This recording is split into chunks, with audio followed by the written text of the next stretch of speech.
안녕하세요, 다월드입니다. 오늘도 역시나 파이 생태계 뉴스를 전해드리도록 하겠습니다. 네, 제일 먼저 국내 파이 생태계 소식부터 공유해드릴 텐데요. 우리가 파이코인을 통해서 결제를 할 수 있는 매장이 어디 있는지, 그리고 어떤 상품이나 서비스가 결제가 가능한지 이런 자료들을 쉽게 검색할 수 있는 사이트가 있습니다. 바로 파이스토어라는 사이트인데요. 이곳을 방문해 보시면 현재 지역별로 매장들을 이렇게 쉽게 검색을 하실 수가 있고요. 이렇게 지도에 위치가 표시가 되어 있어서 상당히 편리한 검색이 좀 가능한 걸 볼 수 있습니다. 그리고 판매 상품이나 파이 결제 비율에 따라서도 검색이 가능하고요. 그리고 어제 이 파이스토어에 등록된 파이의 매장 수가 드디어 400개 지점을 돌파하였습니다. 아직 파이가 정식 오픈 메인넷을 출시하지 않고 있다는 점을 감안하면 엄청난 성과라고 할 수 있겠습니다. 이번 400번째 이 파이코인 등록 매장은요, 경기 안성시에 있는 김간의 칼국수가 되겠고요. 1파이를 만원의 가치로 측정을 해서 100% 결제를 받고 있다고 합니다. 그리고 멀리서 이곳에 방문을 원하시는 분들은 혹시 모르니 미리 매장에 연락을 취해주시고 확인 후에 방문을 해주시는 것을 추천드리겠습니다. 네, 그리고 이 파이스토어의 이 메인 페이지로 가서요, 이 등록된 400개 매장 카테고리를 한번 살펴보시면 정말 다양한 카테고리가 있는 것을 볼 수 있고, 이 카테고리 중 가장 많은 업체가 등록이 된 곳은 바로 이 식품, 생필품 관련이고요. 그 다음이 바로 피부, 헤어, 화장품 관련 이런 업체가 되겠습니다. 그리고 그 다음이 건설이나 인테리어, 부동산 관련이 되겠고요. 그리고 새롭게 눈에 띄는 이 카테고리가 하나 있는데요. 최근에는 의료 관련해서도 7개 매장이나 파이코인을 받기 시작했다는 겁니다. 잠시 살펴보면 이렇게 7곳의 리스트가 나오는데, 약수 한의원, 생명마루 한의원, 소리샘 보청기, 에녹치과, 세종 자연치유 한의원, 멤버스 성형외과, 코닐 비뇨기과, 이렇게 7개 의료 관련 업체가 파이코인을 결제 시스템으로 받기 시작하고 있다는 점, 이런 부분은 작년이나 재작년에 비해서 또 눈에 띄게 달라진 점이라고 볼 수 있겠고, 그래서 오픈 메인넷이 되고 파이코인이 현금화가 좀 더 자유로워질 수 있다면, 그리고 파이가 퍼블릭 블록체인으로 전환이 되면서 이 네트워크 연결과 이 서비스용이 자유롭게 어떤 사용이 가능해진다면 훨씬 더 많은 업체들이 앞으로 자율적으로 이 생태계에 유입될 거라 그렇게 기대를 해볼 수 있겠습니다. 네, 그리고 정말 중요한 포인트가 하나 있는데요. 이 파이스토어라는 사이트는 우리 커뮤니티가 자체적으로 지금 제작을 해서 오픈을 한 것이고요. 미국에 있는 이 파이 개발팀과는 아무런 상관이 없습니다. 파이 개발팀, 즉 재단은 암호화폐만을 개발을 하고 있고요. 이 파이라는 암호화폐를 무료로 분배받은 우리 커뮤니티들이 자율적으로 이런 화폐 현상을 만들어 가고 있다, 이렇게 생각을 하셔야 됩니다. 다른 이 결제 관련 암호화폐 프로젝트들과 큰 차이를 보여주는 점이라고 할 수 있겠습니다. 그리고 이 파이는 한 국가나 한 지역에서만 일어나는 그런 현상이 아니고요, 글로벌적인 현상이라고 보셔야 되고요. 국내에서 이렇게 성장하고 있는 파이스토어의 생태계는 다른 국가에서도 마찬가지로 동일하게 발생하고 있다는 점, 대륙을 초월해서 벌어지고 있는 현상이기 때문에 결국 포인트는 오픈 메인넷 이후가 되겠는데요. 이렇게 결제가 지속적으로 국경을 초월해서 이루어지게 된다면 앞으로는 상당한 모멘텀을 가지고 성장을 할 수 있겠죠. 예를 들어 한두 국가의 정부에서 파이나 암호화폐를 규제하고 나선다라든지, 그 국가에서 거래소에서 파이코인을 상장 폐지하는 악재가 발생한다 하더라도 파이는 쉽게 무너지지 않고 다른 국가와 대륙에서 크게 지지를 받으면서 성장할 수 있는 그런 프로젝트로 성장할 수 있을 겁니다. 네, 어쨌든 이번 국내 생태계 파이스토어 사이트 기준에서 400번째 등록 업체를 축하드리면서 다음 소식 전해드리도록 하겠습니다. 이걸 보시면요, 파이의 레딧의 모더이자 개발자인 이 렉스의 엑스포스팅을 한번 공유해드리도록 할 텐데요. 왼쪽의 이미지는요, 파이의 테스트넷의 상황이고, 오른쪽은 스텔라의 메인넷 상황입니다. 현재 블록당 만들어지고 있는 이 트랜잭션 수를 보여주고 있는 것인데요. 아시다시피 스텔라, 파이 모두 약 5초마다 블록이 생성이 되어지고 있습니다. 그런데 이 블록당 트랜잭션 수가 기본적으로 150개 이상, 250개 정도 이하의 거래들이 지금 생성이 되고 있는 것을 확인할 수 있습니다. 이 얘기는요, 파이의 현재 테스트넷은 스텔라의 메인넷만큼 수많은 거래가 지금 처리가 되고 있는 중이다, 이렇게 생각을 하시면 되겠고요. 일단 파이 테스트넷은 블록당 최대 250개까지의 거래가 전송이 되도록 지금 세팅을 해놓은 상태입니다. 그리고 매 블록당 처리가 되고 있는 이 작업의 수를 보면은 거의 이 맥스급에 달하는 수를 처리를 하고 있는 것을 볼 수 있는데요. 문제는 이런 테스트넷의 과부하가 파이 지갑 생성에 어려움을 줄 수도 있다, 이렇게도 한번 설명을 해드릴 수 있겠습니다. 이 렉스 개발자는 지난 트윗을 통해서도 이렇게 글을 올렸었는데요.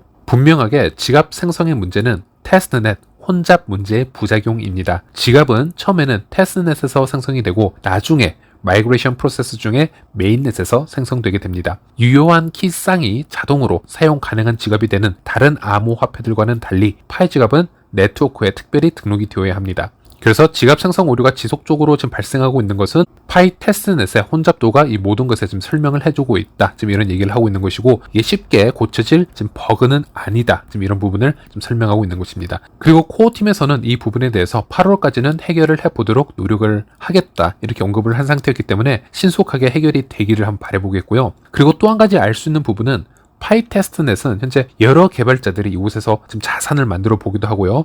이런저런 거래 테스팅을 진행을 해보고 있는 그런 실험적인 네트워크이기 때문에 생각을 했던 것 외로 지금 수많은 거래들이 지금 올라오고 있습니다. 이 얘기는 앞으로 파이 메인넷도 오픈 메인넷으로 지금 전환이 되고 수많은 개발자가 파이 메인넷에 연결을 하는 것이 매우 자유스러워진다면 파이 메인넷 또한 이러한 문제를 경험할 수 있다. 이렇게 설명을 해볼 수 있겠습니다. 그렇다면 초기에는 메인넷 또한 예상치 못한 변화가 일어날 수도 있겠죠. 예를 들어 파이의 오픈 메인넷 초기에는 전송 수수료가 좀 급격하게 증가할 수 있다라든지 어떤 여러 기술적 확장 솔루션이 더 일찍 필요로 할지도 모르겠다. 그렇게 생각을 해볼 수도 있겠죠. 네, 그리고 현재 코어팀에서는 파이 지갑 관련해서도 여러 업데이트를 준비 중인 것 다들 아실 겁니다. 최근에 있었던 파이 지갑 대형 업데이트가 하나 있었죠. 바로 온체인 락업이 있었고요. 그리고 조금 더 최근을 보면은 결제 시 이렇게 메인넷과 테스트넷이 한 번 더 분리되어 나타나는 새로운 UI를 확인을 할 수 있었습니다. 그리고 이 단계에서는 좀 더 자세히 보시면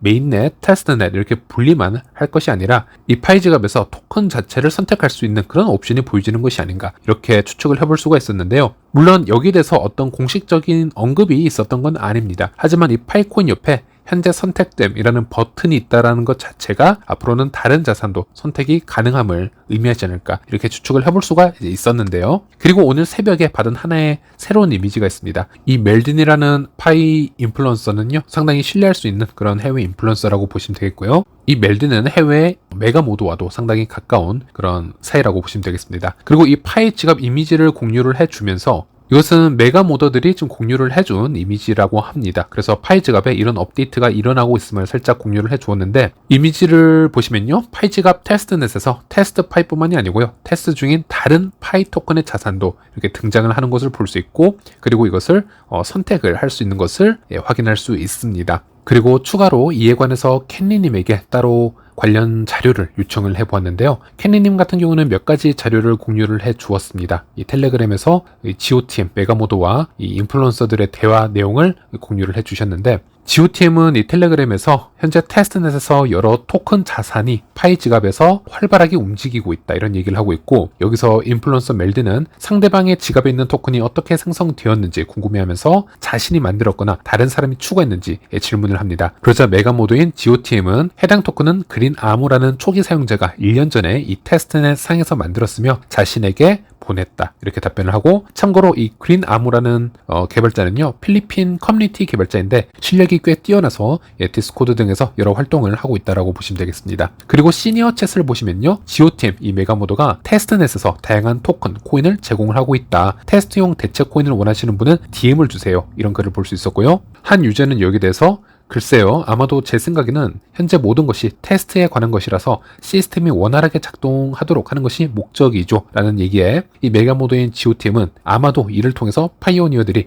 코인을 전송할 때 다른 코인으로 전환하는 방법을 배우게 될 것입니다. 이런 대화 내용을 볼 수 있었고, 이 얘기는 현재 파이 지갑에 파이 테스트넷 상의 토큰 등을 서로에게 전송할 수 있는 기능이 이미 마련되었거나 지금 되어지고 있음을 그런 암시하는 대화들이라고 보시면 되겠습니다. 그래서 이런 부분들은 좀 더 체크를 해서 다음 영상에서 알려드리도록 하겠습니다. 네, 그리고 마지막으로 지난 19일이었죠. 마이크로소프트의 클라우드 서비스 장애로 전 세계의 항공, 통신, 금융, 은행 등등 전방위적인 사이버 정전 사태가 있었습니다. 이번 사건은 보안 사고나 어떤 사이버 공격은 아니었고요. 이 윈도우 호스트를 위한 단일 콘텐츠 업데이트에서 발견된 결함이 문제였는데요. 이번 이슈로 인해서 공항이나 은행 등 주요 인프라가 한 회사의 클라우드 서비스를 사용하는 탓에 사소한 업데이트 오류 하나만 나타나도 동시다발적인 대형 마비 사태로 이어질 수 있다는 점을 우리가 경험을 하게 되었고, 이것은 앞으로도 엄청난 리스크로 지적이 될 수 있다고 생각을 합니다. 물론 제가 거주하고 있던 이 필리핀에도 예외는 아니었습니다. 일단 필리핀 공항은 마비가 되었고요. 당시 이 일이 발생하고 저도 사무실에 있었는데요. 필리핀을 대표하는 이 BDO나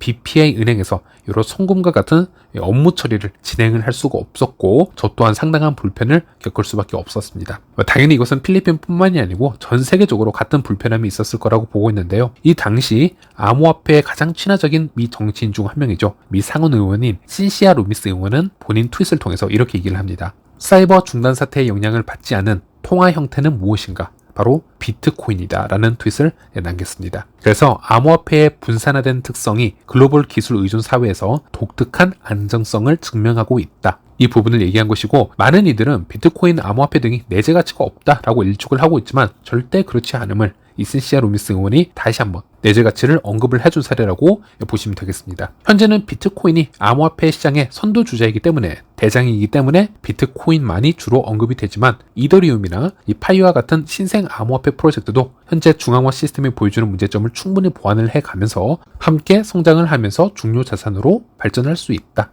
저는 이렇게 말씀드리고 싶습니다. 네, 이번 영상은 여기까지고요. 다음 시간에 다시 찾아뵙도록 하겠습니다. 시청해주셔서 감사합니다.